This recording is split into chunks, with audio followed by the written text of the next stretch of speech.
So far, we have entered text, numbers, dates, and times in the cells. We actually can also enter formulas. And in this video, we will get an introduction to formula and how we can create calculations in Excel. Let's say we want to calculate the total number of hours worked by all the employees on 31st of December. So that means these values, we would like to get a sum, or we would like to add the values in this column from row 2 to row 9. Let's start with a simple formula. I'm going to click here and type equals 6 plus 3 plus 4 plus 2 plus 5 plus 6 plus 7 plus 4. So now I've typed in all the 8 values here, and I'm going to hit enter, and now I can see the result of that calculation, which is 37. Excel has calculated or executed the formula, and it displays the result on screen, and the formula is stored in the cell, and we can look at the formula bar here where we see the formula, whereas the result of that formula is displayed on screen. If you look at the formula closely, we have an equals sign, and the equals sign tells Excel that this is a formula and it needs to calculate. If you don't put an equal sign, Excel will assume that this is text. So equal sign is what indicates to Excel that it is a formula and that it should calculate. And we have used the operator plus here to add the values, and there are other operators that such as minus. Now let's type another formula here in cell ND3. Here I'm going to type equals, and instead of typing in the value 6 plus 3 plus 4, I'm going to use my mouse here and then click on the cell here and then type plus, and then click on this cell here, plus, click on this, plus, click on this, plus. And as I complete the formula here by using the mouse here and then typing the plus, now we have selected all the 8 cells here, and we have used the operator plus to add them, and now I can type enter, and now the result of that formula also is 37.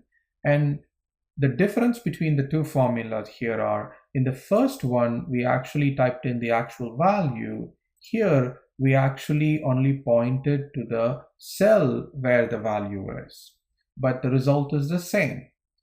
And in the second formula, we are using cell references, and you can see in the formula bar it says equals the cell reference NB2 plus NB3 and on so on.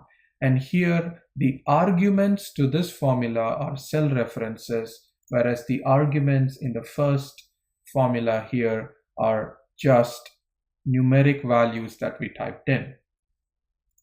Now let's say one of the employees, let's say Anjali, did not work 4 hours on 31st December. She actually worked only 2 hours. So I'm going to click here and then type 2 instead of 4 and hit enter.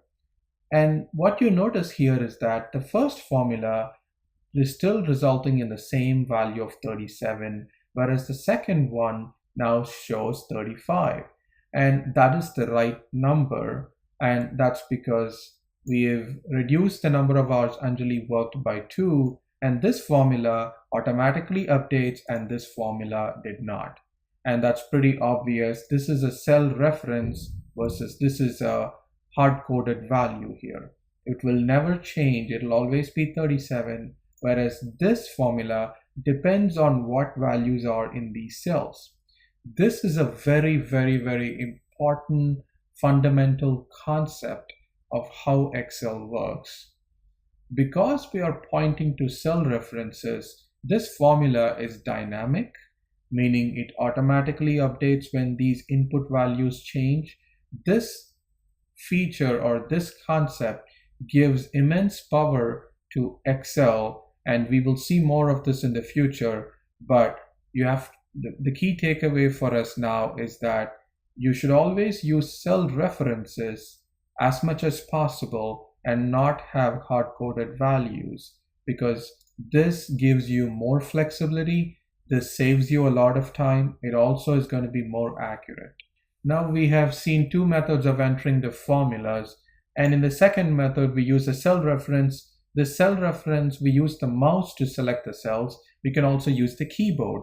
So I can type in equals NB2 plus, and immediately you can see that this cell has been selected as NB2 here, and NB3 plus, and you can see again there's a border around cell NB3. So anytime when you're selecting a cell as an input to a formula, Excel will draw a border and with different colors so that you can see the blue color is NB2 here, green is NB3, and purple is NB4. So Excel helps us to easily identify what cells are inputs to this formula, and you can type in more, and so that you can get the same result if you type in the cell references for all these other cells as well.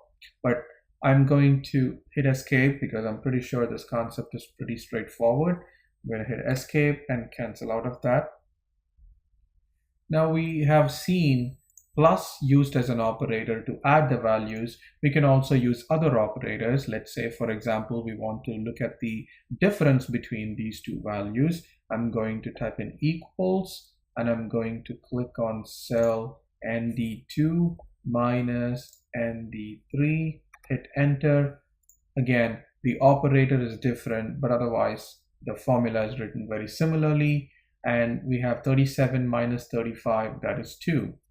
And let's say, for example, Anjali actually worked 34 hours instead of 2, and we were wrong. So I'm going to type in back 4 and hit enter.